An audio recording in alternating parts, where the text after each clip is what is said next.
आप सभी को हमारी तरफ से राम राम। हमारे YouTube चैनल में आप सभी का स्वागत है। पिछले वीडियो में हमने 100 दोहे कंप्लीट कर लिए हैं। अब आगे के दोहे इस वीडियो में हम कंप्लीट करेंगे। नाथ उमामम प्राण सम ग्रह किकरी करेऊ क्षमेऊ सकल अपराध अब होई प्रसन्न बरदेऊ। इसका मतलब है, हे नाथ, यह उमा मुझे प्राणों के समान प्यारी है। आप इसे अपने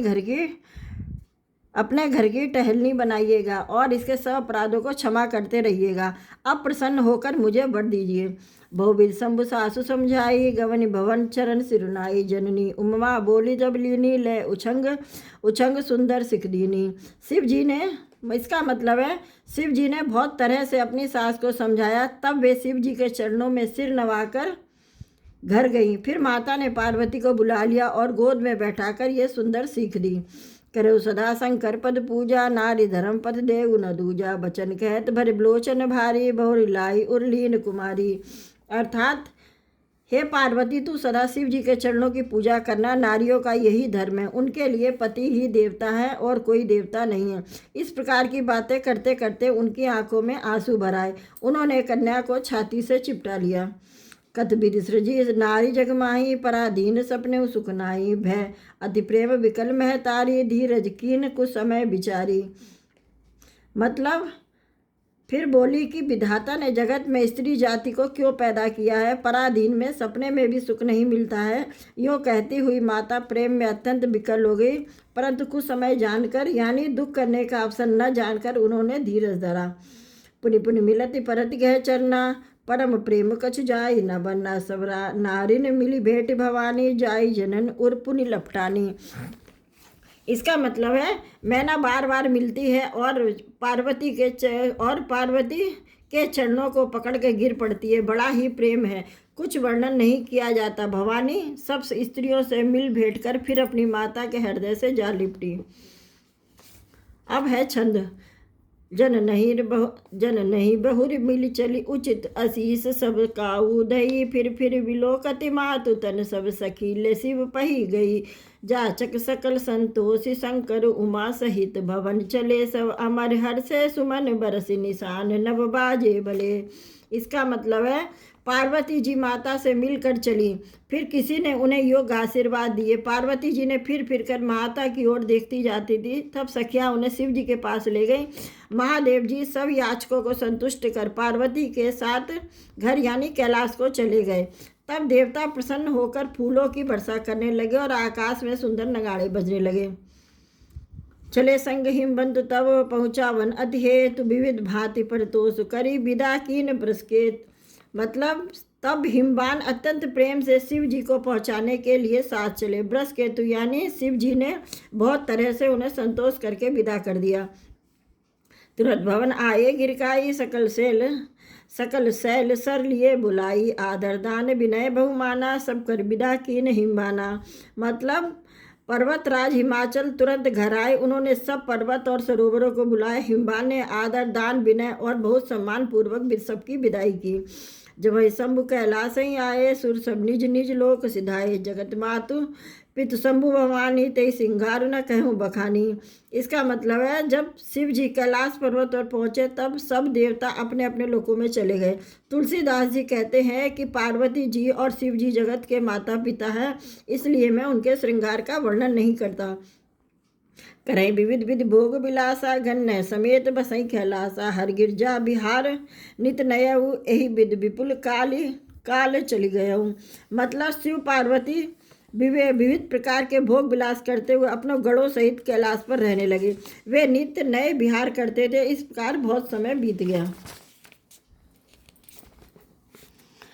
तब जन्मे 59 बदन कुमारा तारक असुर समर जहि मारा। आगम निगम प्रसिद्ध पुराना सन्मुख जन्म सकल जग जाना।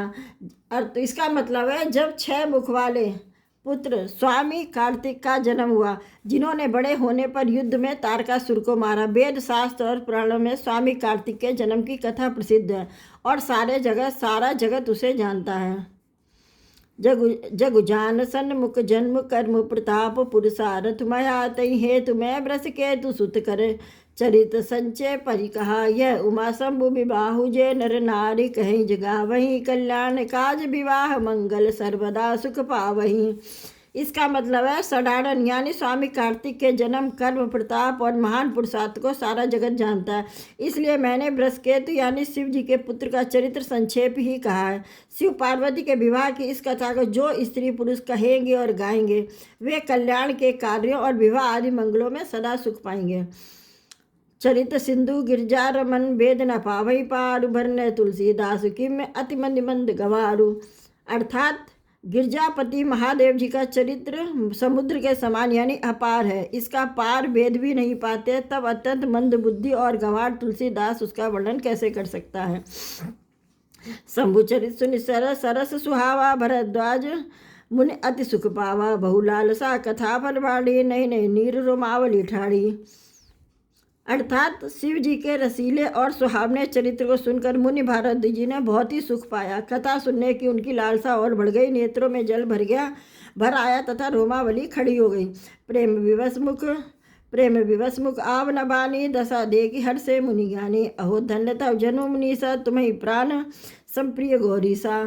अर्थात वे प्रेम में मुग्ध हो गए, मुख से वाणी नहीं निकलती। उनकी यह दशा देखकर ज्ञानी मुनि याकलव्य बहुत प्रसन्न हुए और बोले, हे मुनीश्वर, हे मुनीश, आहा तुम्हारा जन्म धन्य है। तुमको गौरीपति शिव जी प्राणों के समान प्रिय हैं। शिवपद कमल जिनहि रति नाही राम ने सपने उन सुहाई बिन छल विश्ववाद पद नेहु राम भगत कर लक्षण एहु। यानी कि शिव जी के चरण कमलों में जिनकी प्रीत नहीं है वे श्री रामचंद्र जी को सपने में भी अच्छे नहीं लगते। विश्वनाथ श्री शिव जी के चरणों में निष्कपट यानी विशुद्ध प्रेम होना यही राम भक्त का लक्षण है। शिव सम को रघुपति व्रतधारी बिनु अक्त जी सती असिनारी पनुकर रघुपति भगति दिखाई को शिव सम राम ही प्रिय भाई। अर्थात शिव जी के समान रघुनाथ जी की भक्ति का व्रत धारण करने वाला कौन है, जिन्होंने बिना ही पाप के सती जैसी स्त्री को त्याग दिया और प्रतिज्ञा करके श्री रघुनाथ जी की भक्ति को दिखा दिया। हे भाई, श्री रामचंद्र जी को शिव जी के समान और कौन प्यारा है। प्रथम मैं कहीं शिव चरित बूझा मरम तुम्हार सुच सेवक तुम राम के रहित समस्त विकार। मतलब मैंने पहले ही शिव जी का चरित्र कहकर तुम्हारा भेद समझ लिया। तुम रामचंद्र जी के पवित्र सेवा को और समस्त दोषों से रहित हो। मैं जाना तुम्हारा गुणशीला कहूँ सुनत अब रघुपति लीला सुन मुनि आज समागम तोरे कहीं न जाई जस सुख मन मोरे। अर्थात मैंने तुम्हारा गुण और शील जान लिया, अब मैं श्री रघुनाथ जी की लीला कहता हूँ, सुनो मुनि सुनो। आज तुम्हारे मिलने से मेरे मन में जो आनंद हुआ वह कहा नहीं जा सकता। रामचरित अमित मुनीसा कही न सकई सतकोट यही सा जदव जथासु कहूँ बखानी सुमिर गिरापति प्रभु धनुपानी। मतलब हे मुनीश्वर, रामचरित अत्यंत अपार है, 100 करोड़ शेष जी भी उसे नहीं कह सकते। तथापि जैसे मैंने सुना है वैसा वाणी के स्वामी यानी प्रेरक और हाथ में धनुष लिए हुए प्रभु श्री रामचंद्र जी का स्मरण करके कहता हूँ। सारदारु नारी सम स्वामी राम सूत्रधत अंतर्जामी जहीं पर कृपा करहीं जनु जानी कभी उर अजिर न छावही बानी। अर्थात सरस्वती जी कठपुतली के समान है और अंतर्यामी स्वामी श्री रामचंद्र जी यानी सूत पकड़कर कठपुतली को नचाने वाले सूत्रधार हैं। अपना भक्त जानकर जिस कवि पर वे कृपा करते हैं उसके हृदय रूपी आंगन में सरस्वती को नचाया करते हैं। प्रणव सोई कृपाल रघुनाथा बरो विसरता सुगुन गाता परम रम्य गिर बर कैलासु सदा जहाँ शिव उमा निवासु। मतलब उन्हीं कृपालु श्री रघुनाथ जी को मैं प्रणाम करता हूँ, उन्हीं के निर्मल गुणों की कथा कहता हूँ। कैलाश पर्वतों में श्रेष्ठ और बहुत ही रमणीय जहाँ शिव पार्वती जी सदा निवास करते हैं। सिद्ध तपोधन सोग जोग जन सुर किन्नर मुनि वृंद बसई तहा सुकृत सकल सेवई शिव सुख कंद। मतलब सिद्ध तपस्वी योगी गण देवता किन्नर और मुनियों के समूह उस पर्वत पर रहते हैं। वे सब बड़े पुण्यात्मा हैं और आनंद कंद श्री महादेव जी की सेवा करते हैं। हरिहर विमुख धर्मरति नाही, ते नृत्य सपने नहीं जाई, ते गिर पर बट बिटप विशाला, नित नूतन सुंदर सब काला।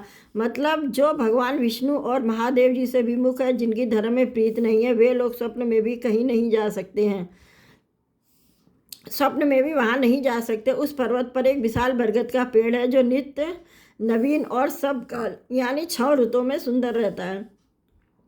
त्रिविध समीर सुशीतल छाया, शिव विश्राम विपट सुत गाया, बिटप श्रुति गाया, एक बार ते इतर प्रभु गयऊ, तरु बिलोक उर अति सुख भयऊ।